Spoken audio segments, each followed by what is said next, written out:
Kembali lagi di Ajib ASN Jabar ikut bicara. Kita akan membahas satu topik untuk Akang Teteh yang sedang berpikiran untuk sekolah di luar negeri. Tadi dengan memboyong keluarga, tidak ragu-ragu lagi. Paling penting sebenarnya. Miracle. Iya, FOI PhD alhamdulillah LOE keterima, LPDP dapet. Untuk bisa lanjut ke PhD itu 55. Di sana S2-nya kan cuma setahun ya, di Inggris itu cuma setahun. Tips yang paling bagus sebenarnya kita ke sana bawa anak, bawa suami, sangat-sangat harus dipersiapkan sekali gitu biar nggak kelihatan cengok aja gitu di sana. Terus share terima kasih dari seorang Ibu Dewi ke sana.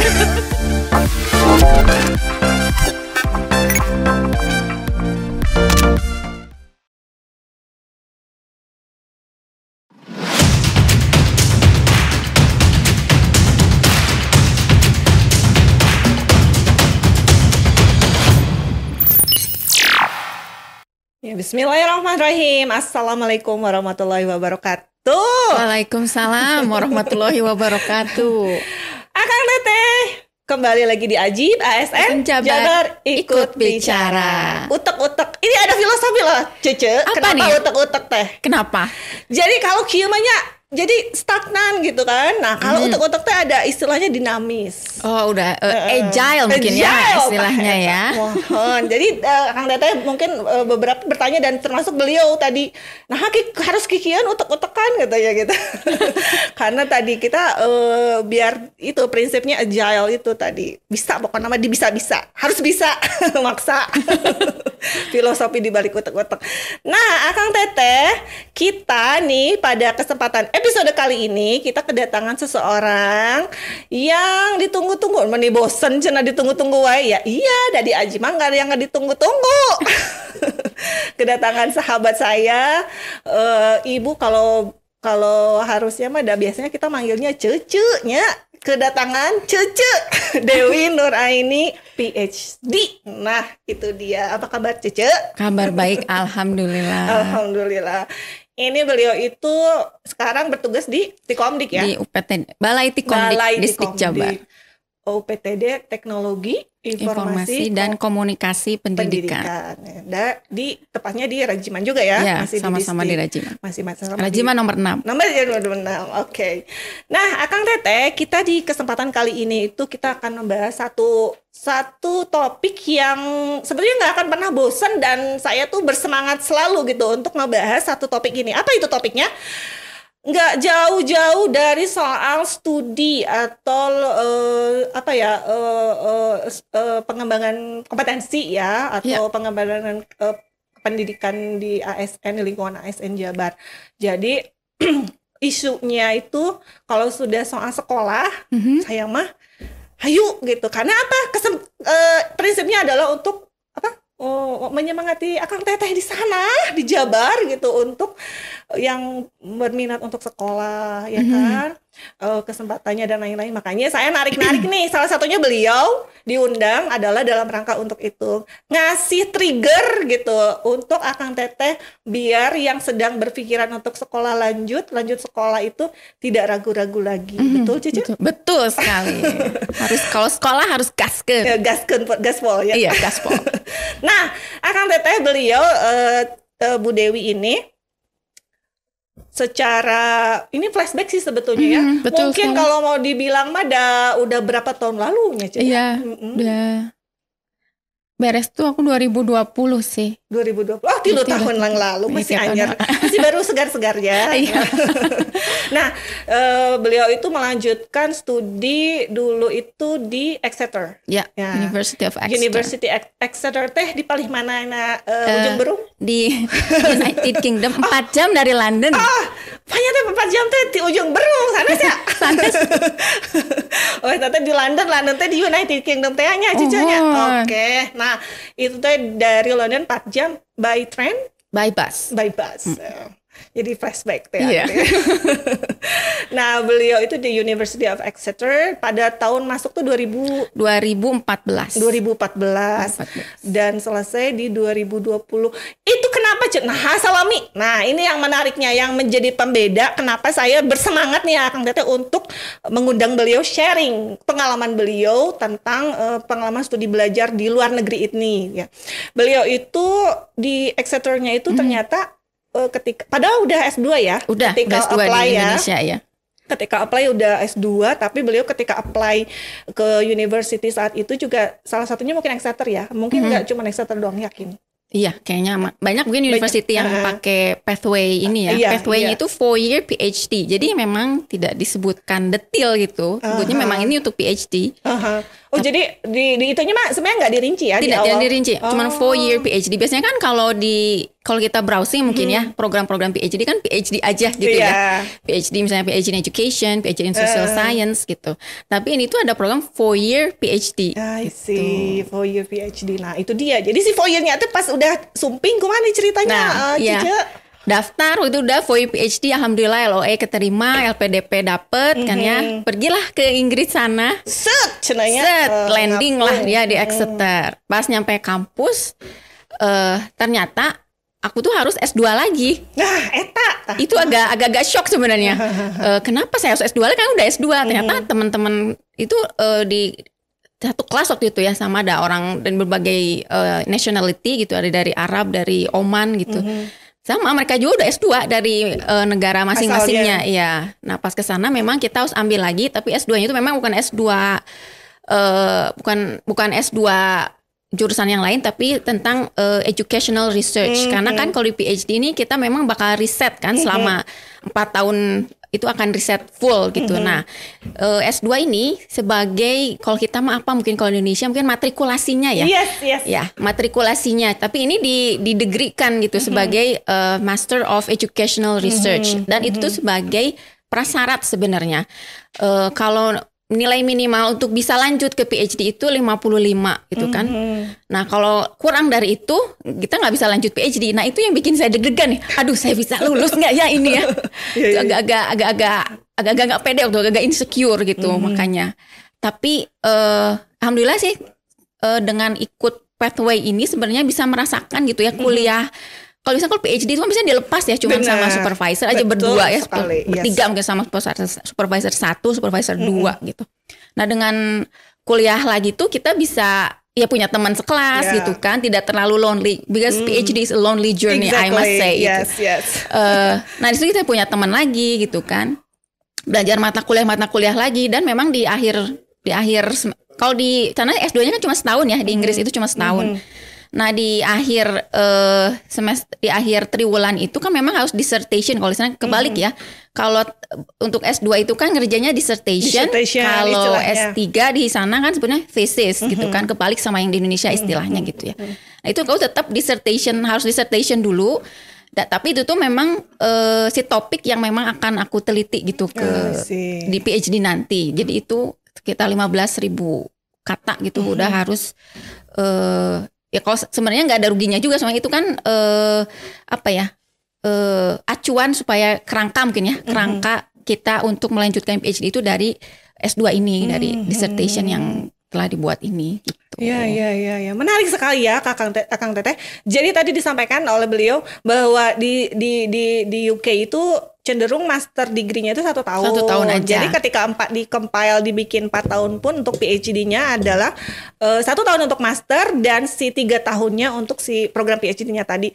Dan kalau diistilahkan, dianalogikan mungkin di Indonesia tadi program matrikulasi. Nah, ininya menariknya di Exeter khususnya gitu ya, program ini tuh si matrikulasinya teh dikasih etanya. Ya, dikasih degree kan. Gitu. Jadi kalaupun misalnya nggak lulus, kita tetap dapat si degree minimal dapat saya MSc itu ya. Gelarnya MSc. Itu tetap dapat. Cuma nggak bisa lanjut. Master of Science Educational. Educational. Gelarnya kalau aku Master of Educational Research, gelarnya MSc. Kan ada yang MA ya, biasanya Master of Art, Master of Business Administration kan gelarnya beda-beda. Kalau ini MSc. Iya, matakna zaman dahulu kalatenya ketika pada saatnya dirinya sudah wisuda gitu hari aku betul sekali. karena masuk semester 3 ya kalau nggak salah. Dirinya geus wisuda, kalau ini mah masih master gitu ya gitu. Jadi tahap awal ya, tahap awal untuk menuju officially ke PhD programnya. Mantap. Nah, itu dia. Nah, gitu ya Kang Teteh, ini kita akan ngorek-ngorek. Saya yakin nih ya, Cece yakin nih di Pemprov Jabar khususnya mungkin tidak terbatas, bahkan di Indonesia itu teman-teman ASN masa kini gitu ya, itu pada semangat belajar loh.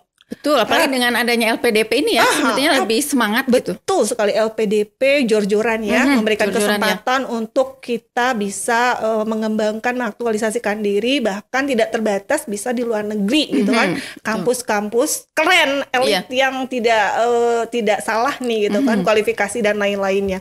Nah, coba di-share atuh kumaha nih ceritanya bisa sekolah ke luar negeri. Ada mimpi sebelumnya kumaha, ada tiba-tiba set gitu ilham kumaha tah? Sebenarnya batu pijakan itu dulu karena ada program dari BKD ya, program 300 dokter. Oh iya, teh anak 300 dokter. Iya. Oh iya. Terus kemana? Iya. Terus kalau setelah masuk kan diseleksi sama BKD nih. Kirain kan bakal disekolahin sama BKD gitu ya. Udah ini ya, udah kayak sebenarnya. Ternyata tapi BKD itu membantu di proses persiapan IELTS ya, TOEFL, IELTS gitu. Terus persiapan research proposalnya juga, karena kan kalau PhD biasanya harus kontakan dulu nih sama supervisornya, harus nyiapin research proposal dulu gitu kan, biar mereka tertarik sama kita gitu kan, baru kita apply ke university-nya. Nah, sebenarnya saya juga tidak langsung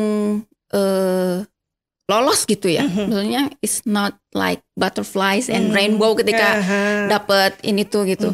Nah, dari situ setelah persiapan bahasa Inggris, persiapan IELTS waktu itu alhamdulillah dapatnya 7,5 nih. Nah, dari situ sih udah rada-rada udahlah udah gede, berarti kita coba aja lah, nothing tulus nih ya. Udah itu tuh udah tahun kedua sebenarnya dari semenjak lulus seleksi program dokter ini. Itu aku sempat 2 kali ikutan persiapan sih, dari TOEFL dulu kan, TOEFL waktu itu IBT itu ya? IBT ya waktu itu. Sempat udah dari situ, tapi karena banyak kesibukan lah, punya anak lah dan inilah maklumlah mak-mak gitu ya. Gitu. Jadi akhirnya tahun berikutnya itu ada program lagi nih dari BKD untuk IELTS. Nah, kalau IELTS kan aku belum pernah nih, sebagai mantan guru bahasa Inggris gitu ya. Pengen tahu sebenarnya IELTS itu seperti apa gitu. Akhirnya ikutan. Alhamdulillah tadi IELTS-nya lumayan gede, 7,5. Udah 7,5 lumayan nih, kita coba aja iseng-iseng nih apply gitu kan. Akhirnya apply asalnya sih tadinya mau ke Australia ya, karena kan waktu itu saya waktu 2014 itu sempat ke Australia 3 minggu ke program itu Adelaide ya, program dari Disdik gitu kan. Pas lihat country-nya enak juga nih kayaknya gitu. Itu sempat kontakkan juga sama supervisor yang dari Flinders University. Udah welcome banget gitu ya, itunya juga supervisornya udah kontakkan berapa kali, dia bisa bahasa Indonesia juga itu, jadi udah cocok gitu ya secara hati ya, cocok nih. Lagi Australia deket nih, kalau pulang kan gampang sebenarnya gitu. Gampang ya? Ya gampang, cuma 6 jam gitu. Nah ternyata deng di LPDP-nya itu Flinders itu belum termasuk waktu itu, kagak ada. Dan dari situ agak kecewa juga, aduh gimana ya, akhirnya banting setir lah gitu kan, coba ke Inggris gitu kan, walaupun jauh ya. Sebagai guru bahasa Inggris saya pengennya ke Inggris dong ya. Benar. Ada mimpi itu gitu sebenarnya. Dan akhirnya setelah dilihat-lihat lah, browsing semua university yang bagus education-nya itu, ternyata di Exeter lah gitu. Lagian kota bukan kota besar gitu, kota kecil, karena kan rencananya memang saya mau bawa keluarga. Jadi pengennya bukan di kota yang terlalu hektik gitu ya. Kalau London kan hektik banget gitu. Akhirnya pilihlah Exeter ini. Dan ada di LPDP itu yang paling penting sebenarnya. Miracle. Iya, itu ada di list LPDP. Jadi ya udahlah, kita gaskan aja gitu. Saya apply ke Exeter gitu kan. Terus apply juga LPDP-nya gitu, dan alhamdulillah itu yang pertama keluar itu lolos University of Exeter-nya gitu ya. Alhamdulillah lolos Exeter dulu, dapat, alhamdulillah baru LPDP-nya dapat di bulan Mei waktu itu. Yang LOE Exeter ini dapatnya Februari, LPDP dapatnya Mei gitu.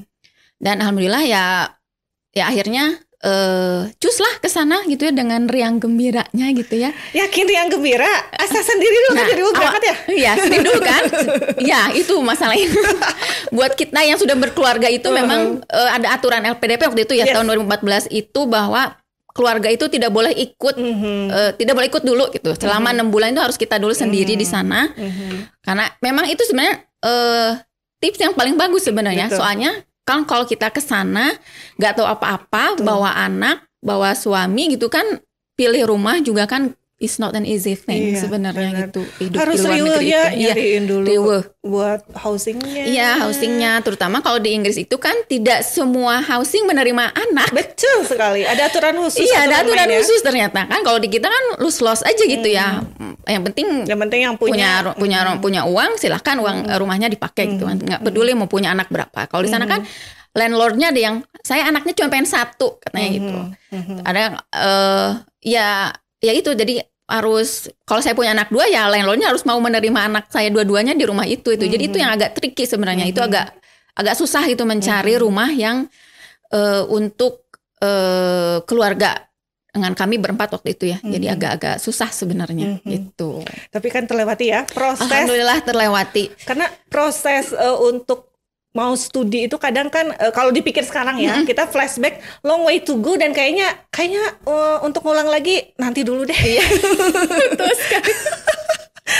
It's a bit traumatized ya dengan fase demi fasenya yang ternyata kalau dipikir tuh earn a lot of energy gitu, energinya habis juga gitu, waktu juga,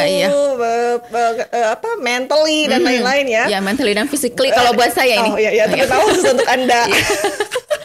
Ada perjuangan tersendiri ya, di situ nanti harus ceritain nih. Nah, dari proses tadi, dari mulai ternyata difasilitasi oleh tim BKD lagi nih, plus lagi dah pokoknya nama buat tim BKD Pemprov Jabar ya, yang sudah memfasilitasi untuk fasilitasi untuk persiapan keberangkatan teman-teman untuk studi di luar negeri ya, perguruan tinggi dokter ini. Sebetulnya saat ini pun masih ada beberapa sih ya teman-teman yang masih studi di luar negeri, di Australia, di UK mungkin, di UK juga Europe juga ada yang masih berproses untuk studi dan akan kembali mudah-mudahan berkiprah ya di Jabar gitu. Nah, LPDP udah LOA dulunya 300 dokter kalau diurus 300 dokter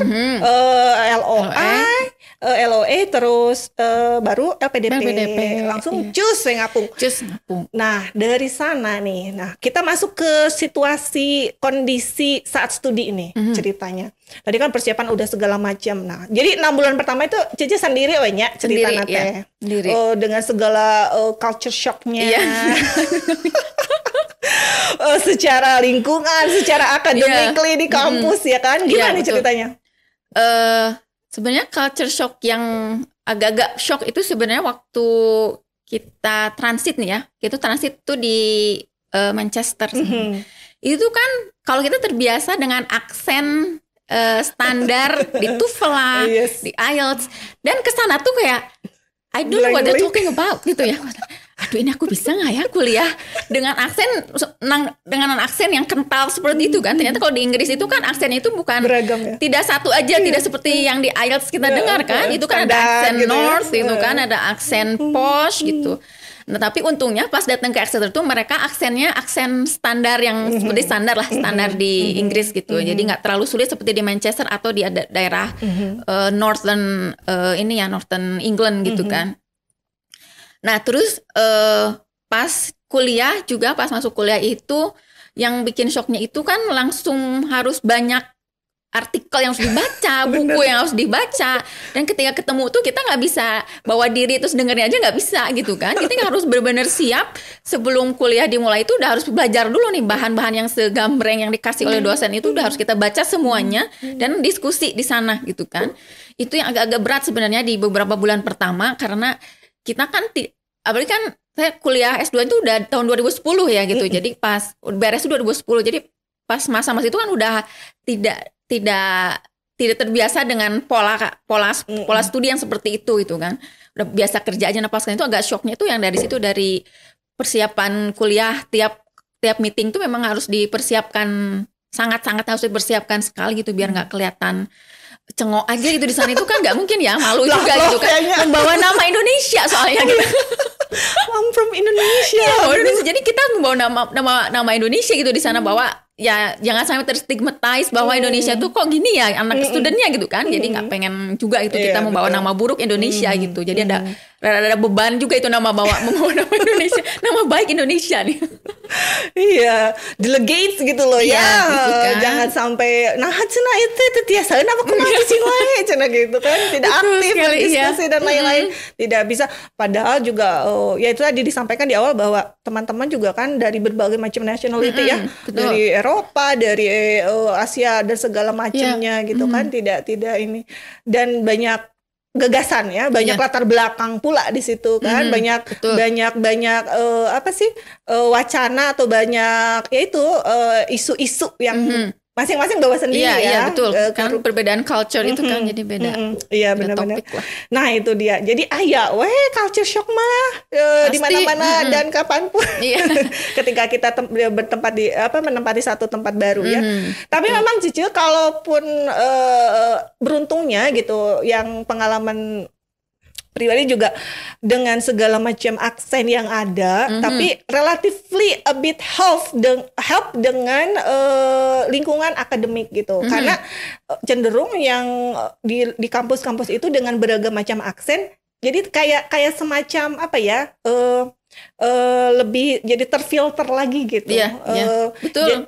Jadi standar lagi gitu kan, standar ketika akademik gitu ya. Tapi jangan harap lamun balanja betul. Aduh ya Allah. Pardon, what do you mean? Pardon, could you repeat? Jadi kan kumahnya. Tapi memang itu dia tantangannya mungkin di situ ya. Tidak, kalau di lingkungan akademis di kampus itu relatively aman lah ya. Kita masih bisa meraba-raba gitu. Tapi kalau udah plung badai balanja kumaha. Betul. Seperti itu. Nah itu dia. Nah setelah 6 bulan nih beres nih ya, keluarga tim cus datang semuanya gitu ya. Alhamdulillah kan udah dapat rumah yang mau menerima anak 2 gitu ya. Dan suami satu aja. Akhirnya dapat, alhamdulillah. Dari situ dari situ kan anak-anak harus sekolah dong ya. Waktu itu anak saya masih, yang gede itu masih kelas 2 SD, yang kecil tuh masih 4 tahun gitu. Suami juga kesana tuh ya, kalau sebulan pertama, minggu pertama dia masih happy gitu ya, karena berasa liburan gitu kan. Nah pas di sana kan kita udah harus punya kegiatan gitu ya, karena suami tuh biasanya sibuk di kantor, terus tiba-tiba kesana itu kan dia belum punya pekerjaan gitu kan. Akhirnya dia bilang mau kerja katanya gitu, karena bosen mungkinnya di rumah terus kan. Pasti. Akhirnya dia coba itu lamar ke agensi gitu, ke agensi lah ya di sana. Dan karena kita orang asing gitu ya, jadi pastinya dapatnya yang blue collar job dulu gitu. Jadi kayaknya jadi yang kayak jadi bebersih di kampus gitu, bersih di sekolah gitu ya, nggak apa-apa sih, yang penting dia punya kegiatan di luar gitu ya. Terus happy juga kan dapat gaji, karena suami saya juga PNS di Pemkot Cimahi. Jadi dia ikut saya tuh selama 4 tahun itu, dia harus cuti di luar tanggungan negara yang otomatis tidak mendapatkan gaji gitu. Dia cuma dapat status aja gitu kan. Dia otomatis dia harus kerja di sana gitu. Dan segala kerja alhamdulillah dia jalani, dia nggak picky gitu ya. Mau apapun dia jalani, yang penting halal gitu. Dan dari situ kan dia bisa gaul sama yang lain tuh kan, ikut itu tuh sempat ikut kelas bahasa Inggris yang disediakan oleh university untuk spouse kita gitu ya, untuk family gitu, ada di sana gitu. Dan akhirnya sih akhirnya dia udah dapat pekerjaan lah. Akhirnya waktu itu di tahun kedua kalau nggak salah dia udah dapat pekerjaan tetap. Asalnya kan dia part timer gitu, akhirnya dapat jadi pegawai tetap gitu. Nah untuk anak-anak nih agak-agak susah sebenarnya untuk anak ya. Kalau anak saya sih yang SD ya kan nggak belajar bahasa Inggris banget gitu ya. Iya, betul. Nah akhirnya saya sih nggak ngarep banyak, yang penting dia mau sekolah aja gitu ya. Dengerin tuh orang bule itu ngomong apa, orang Inggris itu ngomong apa. Yang pertama, anak saya yang pertama itu nggak ada masalah sebenarnya. Dia mau masuk sekolah tiap hari. Saya tanya gimana nih sekolahnya, di sekolah itu ngapain aja, kan dia nggak ngerti pastinya gitu ya. Dia bilang gurunya cenah pakai Google Translate gitu kalau nerangin itu gitu. Jadi teman-temannya juga ikutan gitu pakai Google Translate cara ngajak ngobrolnya itu gitu. Oke, dia masih teman-temannya welcome gitu ya, walaupun dia mungkin beda kulit gitu.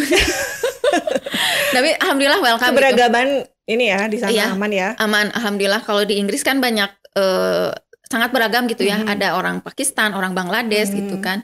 Untuk orang Asianya itu orang India gitu, orang China juga. Jadi mereka lebih menerima keberagaman gitu di sekolah itu. Waktu itu untuk anak saya yang kedua ini kan dia masih 4 tahun ya. Aja harusnya preschool kan gitu. Nah, kebayang dong anak preschool gitu ya, maksudnya anak 4 tahun disuruh sekolah gitu kan. Akhirnya dapet sih preschool yang deket rumah gitu kan. Ini anak saya kan laki-laki tuh yang kedua itu. Nah, suruh sekolah itu mungkin dia nggak ngerti kan ya. Udah mah ya maksudnya saya nggak dampingin, kan nggak boleh dampingi ya di sana itu kan, harus dilepas aja gitu. Udah mulai jadi harus cuman anterin, terus dia murungkut, terus mungkin komunikasi sama temennya juga nggak bisa gitu kan, pakai bahasa isyarat di bahasa Tarsan tuh kan si anaknya juga yang lain itu kan ngajak ngobrolnya gitu. Akhirnya sempat mogok sebenarnya, nggak mau sekolah katanya gitu, nggak mau sekolah. Sebenarnya kalau preschool sekolahnya cuma 3 hari dalam seminggu itu, nggak tiap hari banget gitu kan. Cuma ya saya paksa aja, nggak apa-apa, bentar kan cuma 2 jam gitu ya kalau preschool. Sempat yang agak susah gitu ya. Saya sih ngebayangin saya aja gitu kan. Kita yang bisa bahasa Inggris di luar negeri itu kan murengket gitu kan. Mau belanja aja kadang-kadang murengket gitu tadi ya, karena dengar aksen itu. Nah, juga bayang anak saya yang masih kecil itu harus ke lingkungan yang asing dengan tampilan ras yang asing juga gitu kan buat dia gitu. Akhirnya tapi ya selalu saya bujuk lah tiap hari itu, nggak mau sekolah gitu kan akhirnya. Tapi alhamdulillah selama setahun gitu ya dia di preschool. Nah pas masuk SD-nya itu alhamdulillah dia udah bisa komunikasi gitu kan. Kalau anak pun cepat gitu ya menyerap belajarnya lebih cepat gitu kan. Jadi adaptasinya kan lebih cepat dan lebih enjoy aja sampai kita pulang tuh dia bilang I don't want to go back to Indonesia. Mereka malah stres balik lagi sekolah di Indonesia tuh mereka stres. I want to go back to England. Ya mudah-mudahan ada rezekinya ya nak. Kembali lagi ke sana gitu. Jadi untuk yang bawa keluarga itu sempat tricky itu di masalah-masalah keluarga juga ya, selain masalah kuliah gitu kan. Ada masalah lain yang memang harus kita hadapi gitu kan. Jadi kita dan itu pun harus kompak gitu kalau bawa keluarga tuh ke sana tuh memang harus kompak. Ya suami istri itu harus kompak karena kan bawa anak juga tidak semudah itulah gitu. Ada banyak culture yang sangat berbeda ketika kita di Indonesia gitu kan. Apalagi kan anak saya itu di sekolahnya itu di St. Leonard Church of England gitu kan. Jadi otomatis banyak ada pelajaran Kristen dia selalu dibawa ke gereja gitu. Saya bilang ya udah nggak apa-apa, ikut aja untuk melihat gitu kan perbedaan mereka beragama, toleransi beragama itu seperti apa di sana gitu. Jadi ya mereka sih have fun aja sebenarnya hidup di sana. Betul kata beliau. Jadi memang tricky juga ya. Jadi Akang Teteh kenapa nih kita segmennya maksudnya agak berbeda nih ya ketika membahas untuk studi luar negeri. Nah ini kalau yang sebelum-sebelumnya kan kita juga ada beberapa ya episode yang ngebahas tentang tips trik sekolah. Nah ini tuh khusus untuk yang berkeluarga gitu. Yang misalnya suaminya yang sekolah bawa istri dan anak-anak. Nah ini kebetulan di beliau itu di Bu Dewi ini sang istri yang bersekolah dan suami yang ikut serta. Dan beruntungnya beliau kan PNS ya. Jadi walaupun dengan tadi skema CTLN cuti di luar tanggungan negara. Di luar tanggungan negara itu berjalan dengan baik. Walaupun tadi dengan tricky-trikinya gitu ya, tantangannya benar sekali loh, harus kompak. Kalau enggak aduh susah sebenarnya. Itu challenging buat kita yang sekolahnya sendiri kan. Karena kan itu juga perlu fokus ya. Perlu fokus. Jadi saya juga kan anak-anak tuh pulang sekolah 2:30 nih. Kalau saya ke kampus itu ketika saya udah program PhD kan saya punya office ya, dikasih office sama university di sana. Jadi saya itu kerja tuh kayak kantor aja gitu, dari anterin anak sekolah sampai jam 4 gitu. Dan saya nggak mau diganggu gitu. Jadi wayahna ya buat suami saya, terima kasih banyak nih suami saya. Jadi kalau pulang sekolah tuh anak-anak pulang sekolah suami saya yang jemput gitu, karena saya nggak mau diganggu untuk di jam kerja, jam belajar saya di kampus tuh saya nggak mau diganggu. Mohon maaf gitu. Jadi dari jam 8 sampai jam 4 ya saya pulang sih gitu. Jadi anggap aja kerja gitu kan PhD itu, karena kan memang kita digaji juga sama LPDP tercinta. Betul sekali. Ini sincere grateful gitu ya, atau sincere terima kasih dari seorang Ibu Dewi ke sang Akang. Betul. Hatur nuhun katanya Kang Rudi. Seperti itu, betul. Harus kompak, kalau enggak tadi jangan sampai blunder ya.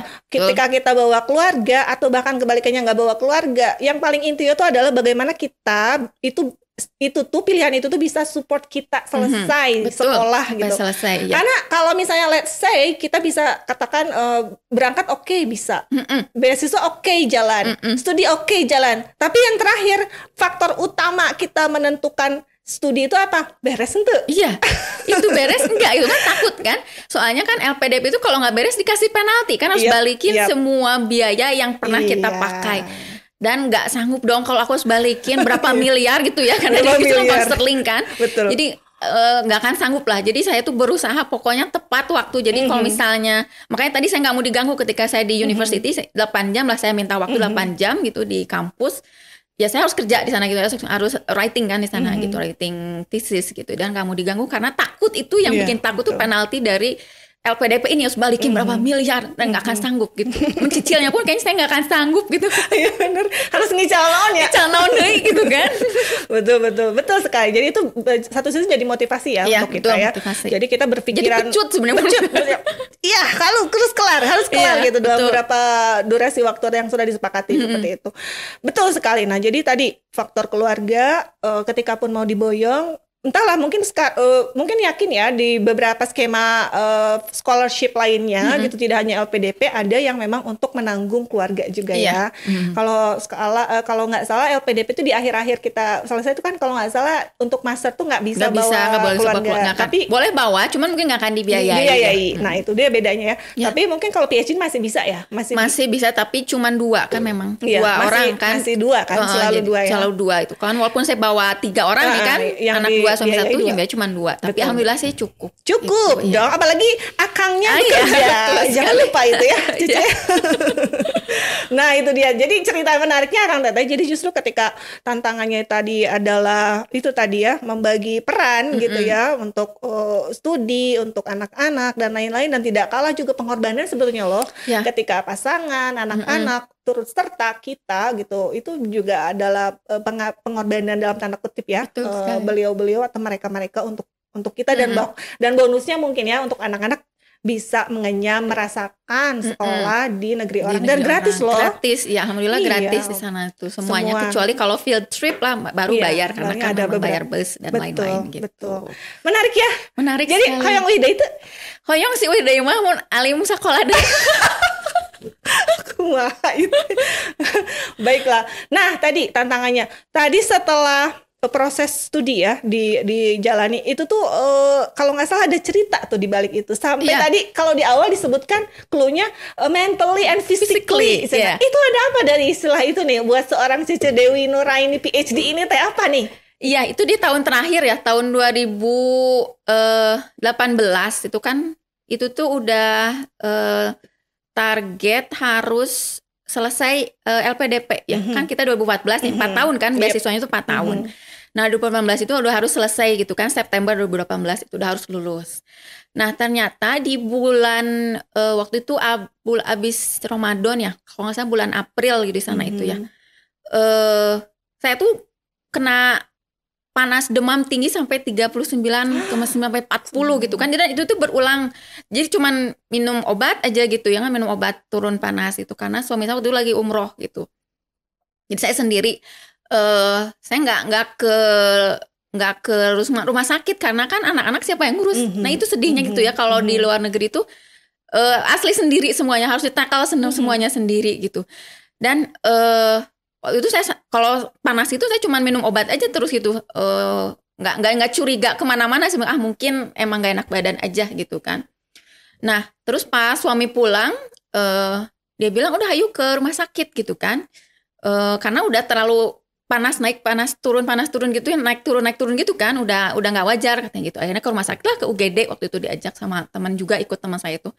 Dan pas diperiksa lah segala rupa itu, sampai di ronsen segala rupa. Terus pas keluar ronsen itu tengah malam, dan dokternya itu bilang, Dewi, you got fluid in your lung, katanya gitu.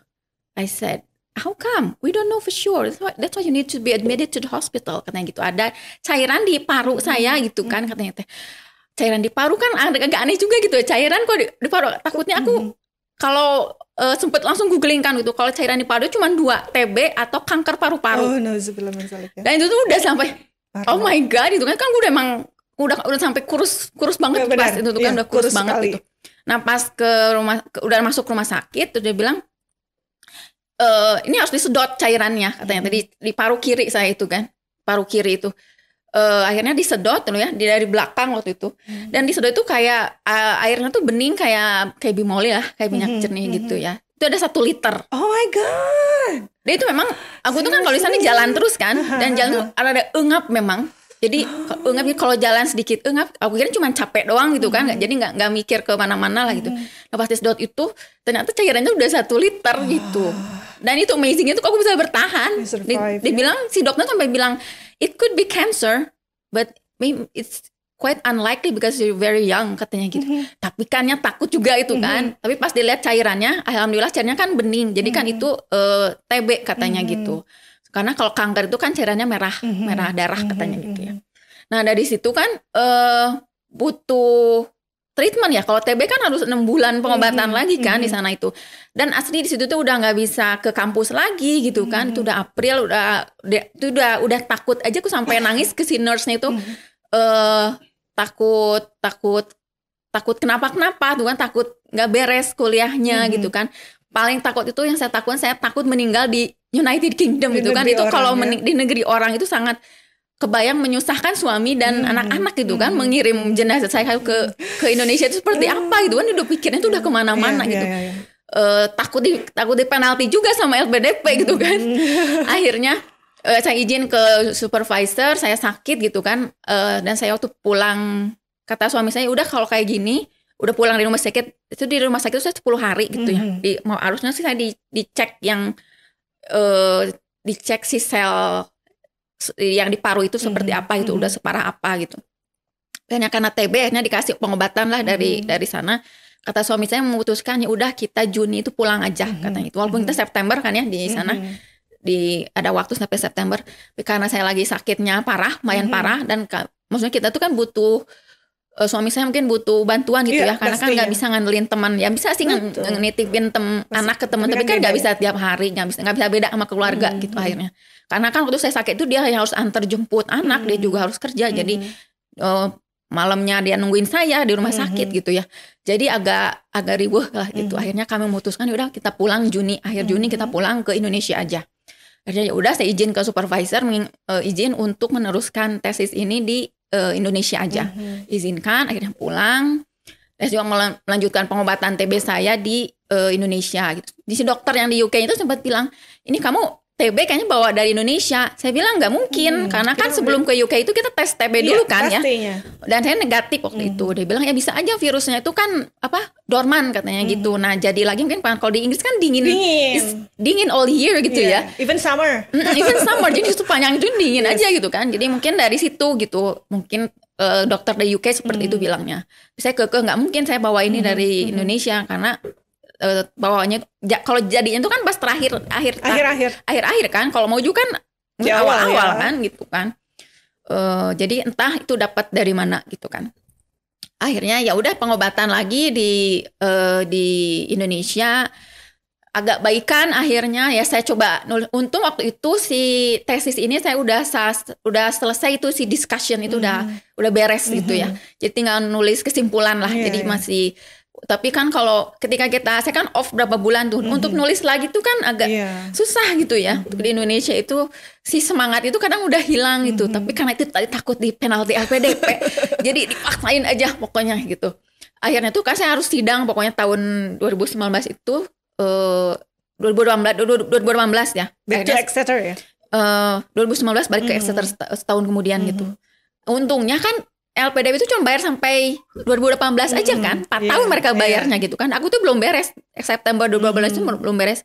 Aku tuh baru mulai nulis lagi tuh Desemberan lah gitu, karena proses healingnya itu karena memang agak berat juga gitu ya si TB-nya. Kalau di sini TB pleuritis namanya, karena ada ada cairan di paru gitu. Akhirnya untungnya tuh, alhamdulillahnya tuh kan LOS saya tuh ya itu kayaknya udah takdir Allah Subhanahu Wa Taala. LOS saya itu sebenarnya 5 tahun. Exactly. Jadi 1 tahun master 4 tahun, PhD karena memang 4 tahun ya kalau PhD itu gitu. Jadi si LOE yang dikasih sama university itu 5 tahun. Walaupun pembiayaan sama LPDP cuma 4 tahun. Nah, alhamdulillahnya di situ karena saya udah beres di discussion, jadi di program university-nya itu saya boleh ngambil continuation. Itu ada program continuation nggak usah bayar. Alhamdulillah setahun itu saya nggak usah bayar gitu kan. Kalau bayar itu kan harus sekitar 14.000 pound gitu ya. Kalau bayar sendiri berapa juta gitu kan. Alhamdulillah ada kebijakan itu dari university. Selesai discussion akhirnya saya ngerevisi semua lagi kan akhirnya revisi dikit-dikit lah selama setahun itu. Dan alhamdulillah saya boleh sidang itu di bulan Oktober 2019. Saya kembali lagi ke Exeter gitu kan untuk sidang. Alhamdulillah dilancarkan dan rada waas juga gitu ya ketika kita kembali ke sana sendiri kan biasa ngabring gitu kan ke sana ya rada wararas gitulah gitu. Tapi alhamdulillah sidang beres. Akhirnya dapat harus revisi lah ya gitu kan. Dan ijazah itu keluarnya Juni 2020. Waktu itu lagi COVID kan, jadi nggak ada wisuda gitu. Jadi nggak bisa wisuda juga ke sana gitu. Waktu itu wisudanya bukan wisuda sebenarnya sempat conferment online aja gitu, diakui bahwa udah lulus gitu. Dan ijazah pun dikirim dari Inggris ke Indonesia gitu ya. Luar biasa sekali ya perjuangan sekolah. Perjuangan sekali betul. Benar ya, ternyata itu in between. Perjuangannya benar-benar in between. Jangan balik lah itu ya, kaki di kepala di kaki itu sebenarnya. Benar sampai dalam tanda kutip taruhannya memang nyawa juga ya. Betul. Dan itu baru satu cerita nih dari beliau. Bahkan mungkin ada beragam banyak cerita lainnya ya dari para survivor, PhD survivor ini tuh. Tapi tadi menariknya, tadi nggak bisa wisuda cerita, tapi dato 1 S2 panangan wisudanya sekali ya. Nah ya itu mungkin ya, maksudnya saya dikasih program ini juga Allah tuh ngasihnya ini nih kamu nanti mungkin nggak usah wisudanya sekarang aja gitu kan. Wong bedanya kan di jubahnya aja dan topi gitu kan. Tapi kan setidaknya udah merasakan gimana sih wisuda di United Kingdom itu seperti apa gitu kan. Dan di sana kan wisudanya bisa difoto sama anak-anak dan suami juga gitu lengkap, kan. Betul, gitu. iya. Alhamdulillah tuh ya Kang Teteh ya. Jadi kita kenapa harus cerita sampai sedetail itu? Nah ini sebuah gambaran. Ini ya refleksi ya ketika saya khususnya gitu ketika dulu kami ya zaman dulu mencari-cari informasi untuk sekolah ke luar negeri itu kan referensi itu terbatas ya.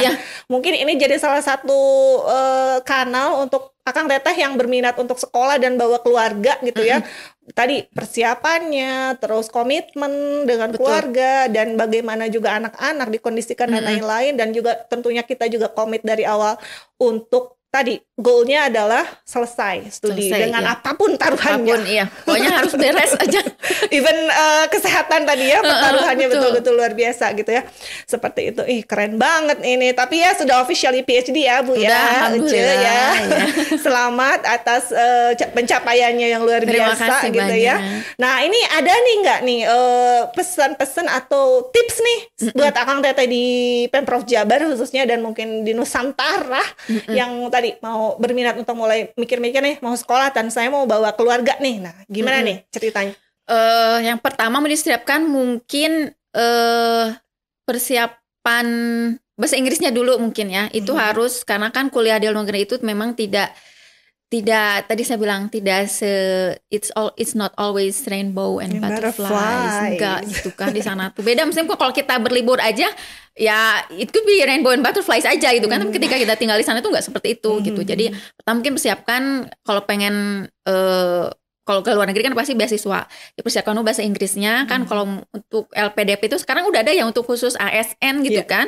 Kalau dulu kan masih nggak ada pas zaman kita itu ya. Belum ada gitu. Nah, sekarang itu kan udah ada khusus gitu kan, udah ada alokasinya. Nah, jadi dipersiapkan dulu bahasa Inggrisnya kalau ingin ke luar negeri itu. Nah, terus carilah list-list university yang memang ada di beasiswa yang diinginkan gitu kan, atau LPDP atau kan mungkin itu Fulbright atau itu AusAid gitu kan.